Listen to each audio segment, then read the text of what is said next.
Iron Man 3, or Phase 2. Yay, we're in phases. So it kicks off with everyone's favourite hero struggling to overcome the death of a close friend.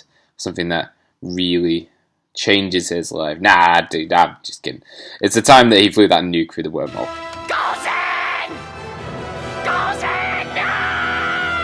Oh, God! Seriously, Phil Coulson. He is never referred to again. Sure, he's off on his own little mediocre adventures, but a little mention or a absent friends kind of moment? Nope.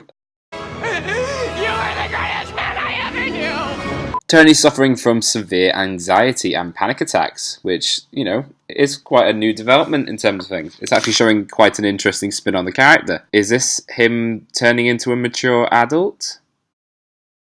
Not quite. Beyond the moody strop in Iron Man 2, this is something we haven't really seen in Tony before. It's a new sense of a personal struggle.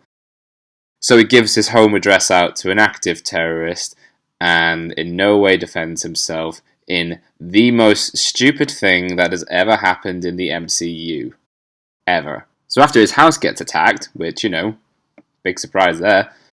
You're an imbecile. He winds up stuck without his suit and he has to really make do without it and basically improvise with just his natural smarts. Which, you know, as they saw this in the trailers, I thought this was a really interesting way to go with the character.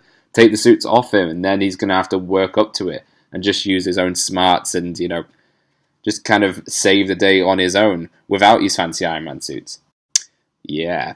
But he gets some banter with a random fanboy sidekick. He pushes forward to solve the mystery of the Mandarin, which, yeah, it disappointed me as well, but there's plenty of people bitching about that on the internet. Anyway. But at the end of the day, it's really a straightforward revenge plan that he's on. He's out to hunt down the Mandarin for not only blowing up his own house, but hurting his friend. So the really excellent setup we had of the PTSD suffering superhero eventually leads to, well, nothing, really. He just gets over it. He saves the day regardless. He almost loses his girlfriend in the process, that's a given, but still he ends up on top. So the lesson that he learns at the end, I've got to be honest, I don't really know what the lesson is of Iron Man 3. Iron Man 3 is one of those ones where people absolutely love it in terms of writing, or they absolutely hate it. I just kind of, well, yeah, I sit in the middle. Like, there's a really strong opinion right there. But yeah, he gets the surgery to fix his heart, he destroys all of his suits, supposedly, and confidently knows that even without his suits, he is still the hero Iron Man. Oh. Oh, no. Right, okay. But at the end of the movie, I remember sitting there in the cinema thinking, so he's retired now then? Okay. You know, that's an interesting turn for the character. But we all know he's coming back for the next Avengers movie, so is he just going to sit it out and, you know, help out in the background maybe? No, he's Iron Man. He's back. He's, well, Age of Ultron.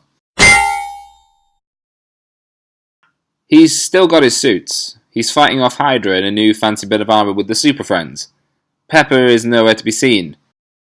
What happened? Like, this still fascinates me. It's the biggest jump in a character's circumstances in the MCU so far. Between two films, Tony has gone from clean slate, the big bold promise that, you know, he's going to put it all aside and put Pepper first, but now he's gone back to doing what he does best, avenging. Age of Ultron, no matter what you might think about it, it doesn't choose to focus on this. Instead, it goes for the more popular Avengers action against the big baddie. But it seems like such a bizarre jump to go from someone who essentially, or so I was led to believe, retired at the end of the last movie to just being back to work. And apart from a throwaway line, they don't seem to really address why this has happened. In terms of character development, Tony Stark's now reached a point of no return. Behind the scenes, and this is something they don't really focus on, but this is the way I've interpreted it anyway, he's fucked up royally. Language! Now his personal life has taken the ultimate backseat. Through the rest of the film, we see him go through some interesting disagreements and the odd friendly scrap.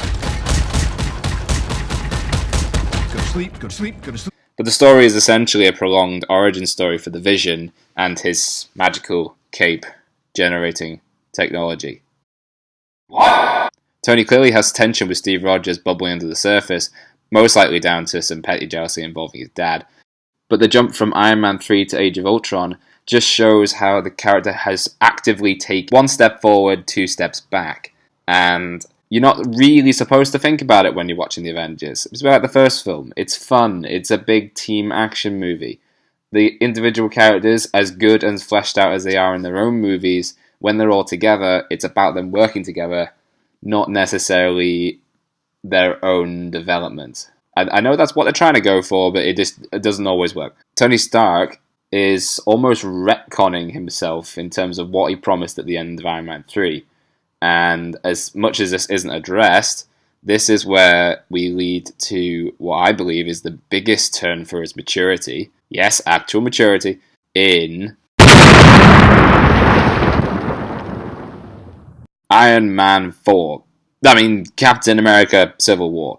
It's all come down to this. Tony started off as an ego-driven young man thrown into life-changing circumstances. He finds new purpose in life and still can't lose his trademark sass and self-importance. Things work out for him time and time again, and he uses his natural genius to save himself from his own past mistakes and the consequences.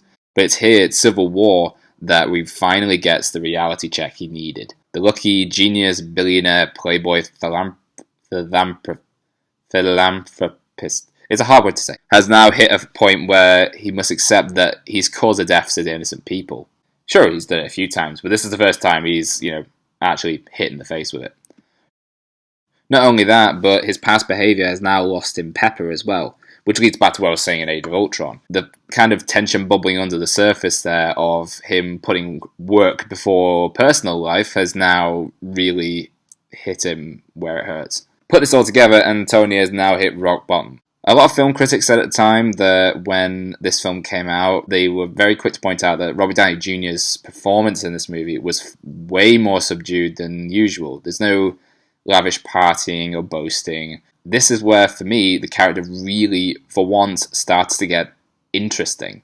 Not to say I don't like Iron Man himself, but he's really a bit of a jerk who always comes out on top, until now. So yeah, he's pushing for the Sokovia Accords to regulate the Avengers, which in itself would be a logistical nightmare.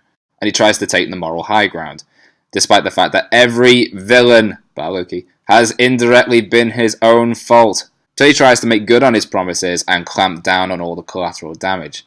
But the big surprise in Civil War is that Tony was pushing for the restrictions, while Steve, the Boy Scout, was moving for freedom away from all the rules. Although who's to blame him after what happened in the Winter Soldier? Speaking of the amnesiac assassin, the big finale reveals in probably one of the best moments in all of the movies that Bucky, the Winter Soldier, killed Tony Stark's parents. Did you know? I didn't know it was him. Shouldn't. I just did you know. Yes.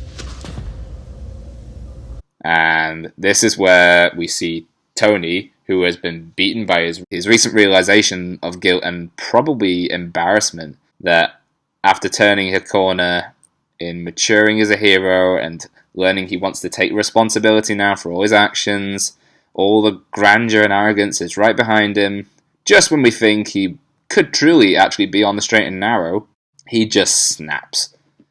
He's back to being a kid again. No, not the ego, not the, unk. Just the most basic human temperament of rage. All logic's gone out the window.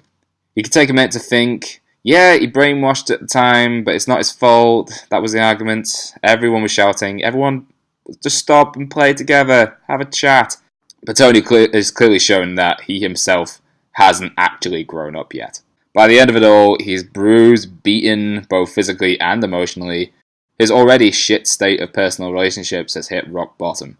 He's lost nearly all of his friends, his girlfriend, and the one thing he's always had, being on top. There's no quick thinking or magical element or science tech that's gonna get him out of all this and make him the hero again. He's thrown all his toys out of the pram and hurt nearly everybody around him. Just when we think he's actually reached, some level of maturity, he just shows that his own personality is too big and grandiose to really get past. This isn't gonna change what happened. I don't care. He killed my mom. Boy, that escalated quickly. Let's back up to the introduction of one Peter Parker. So it's no secret that Spider-Man was added quite late on in the game when they were making Civil War, and some have argued that he feels quite shoehorned into the movie. One of the best scenes in Civil War is the first time that Tony and Peter meet, and we also see a glimpse of the Tony Stark we all knew and loved so much. He's the brash, cocky, cool Tony Stark, hitting on Aunt May, something I don't think we'd ever could have said a couple of years ago. And we see Peter is truly enamored. To him, this is Iron Man, is the celebrity. Tony recruits Peter through his little airport tussle.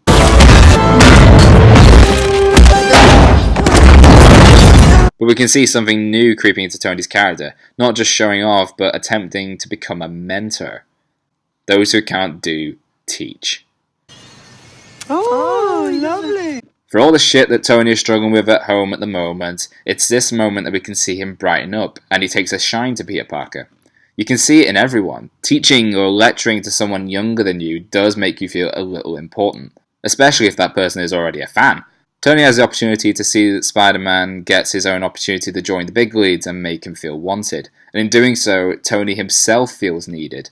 Narcissism aside, Tony gives Peter the chance to become a contender for joining the Avengers. Where all of his other friends have either disagreed or disowned him, by the end of Civil War, Tony Stark has now got a glimmer of hope, all in Peter Parker. It's his pet project. Without all the doom and gloom of his own cocked-up past, now he can actually focus on something that will actually make him feel a bit better about himself, and maybe even get him to mature in a different way. Which finally brings us to modern day, 2017, Spider-Man Homecoming. How to make this video more dated and less relevant, as I've not even seen the film yet, and we'll all find out how it actually is once it hits in July. But anyway, from what we've seen, as much as this is supposedly a Spider-Man film, Iron Man is there to carry the real building blocks of the story. Peter's keen to join the Avengers and to impress Tony Stark in any way he can, which we can only assume Tony is loving. There's fears that Iron Man is going to consume the story and outshine Spider-Man. I mean, safe to say this film will probably make all the money. But following Civil War, I've never been more invested in this character and interested in seeing where he will go. Sure, it's a Spider-Man film, but Iron Man, as I said in Civil War, he's now invested in kind of keeping an eye on Peter Parker and seeing that he can learn from his past mistakes. Unfortunately, it does like a lot of the plot has already been given away. Aside from the first couple of trailers, I've been avoiding all TV spots and spoilers like the plague. So from yet another Tony Stark instigated supervillain, to his lecturing of Peter on the responsibility of the fancy Stark suit that he inherited, we can only hope that Tony doesn't take the high ground too often, and there's the opportunity to see him take a step back from the action, one hopes. Yeah, I'd love to see Tony get involved in this, but like a lot of people, I don't think we really want him to take all the spotlight away from Spider-Man. But I'm still really, really interested to see how this character is progressing. Like, is Tony actually going to have some development in this movie, or is it going to be a glorified cameo? Since now Tony has his chance to start anew and lead Peter in the right direction, even if it's to distract himself from his own feelings and issues. But let's be honest, everybody does this.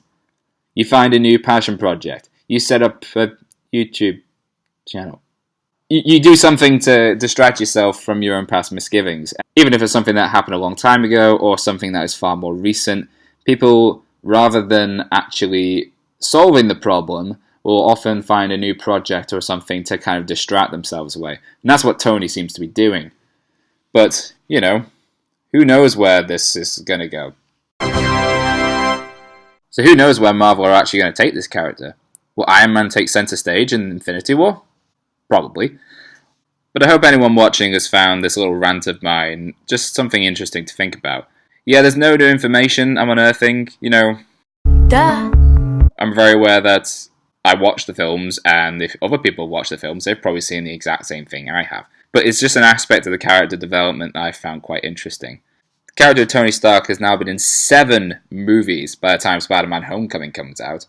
And for most series that span this long, we really tend to demand that we see some character development of some kind, and to see the different characters growing and changing. Not always, mind you. And I find it fascinating to see Tony Stark's development really coming to the foreground now, especially with Civil War. As I've mentioned it a few times, it's basically the theme of growing up. Cocky and arrogant, living the high life before all the mistakes and boasting eventually comes back to kick you straight in the ass. When we grow up, we often look back at our lives and regret things, whether it be a stupid haircut, a bad job, a crazy ex, or just how we treated people in general. The important thing at the end is that we do actually grow up, or at least we're trying to. Tony Stark has spent a long time in his movies enjoying the fun of living without consequences and loving the limelight. And as I've said before, this is something that we enjoy seeing. But eventually we have to face the sad truth that life isn't going to reward us for nothing. We all have to face our demons, and we can choose to hide all our past feelings through work or trying to live up to the reality of the situation.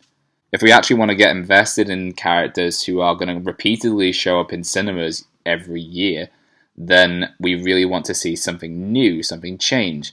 Not to make it completely dour and just, depressing, but we really want to see that, these characters also have to face reality and, eventually work things out for each other. But this is a character which I'll always come back to as one where it's just fun to see him grow up, really. Or at least try to. Truth is,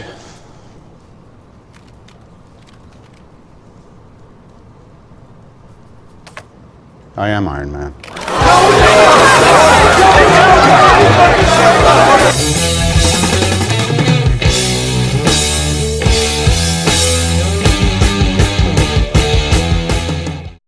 Hi guys, thanks for watching. I hope these little rants of mine, at least someone found it interesting. This is a brand new thing I'm trying out. I've never done videos before. This is something I realised I like doing. I like sitting around and chatting about movies. I like just talking about things honestly, and obviously this could all crash and burn, in which case, YouTube, it was nice meeting you. I hope you'll let me down gently. And I'd like to say a big thank you to Mr. Sunday Movies and his wife Claire Tonti over at Planet Broadcasting, the biggest independent podcasting network in Australia. I follow their work quite regularly. They do some really, really good podcasts and video series, which I'll link below. Claire's podcast, Just Make the Thing, actually gave me the inspiration to actually get off my ass and actually try and make this video. So I really recommend that you check them out. If you like what you see, or if you've got any feedback or questions, just throw them down in the comment section below. Depending on how all this goes, I may be back, possibly, with more videos in the future. Otherwise, toodaloo.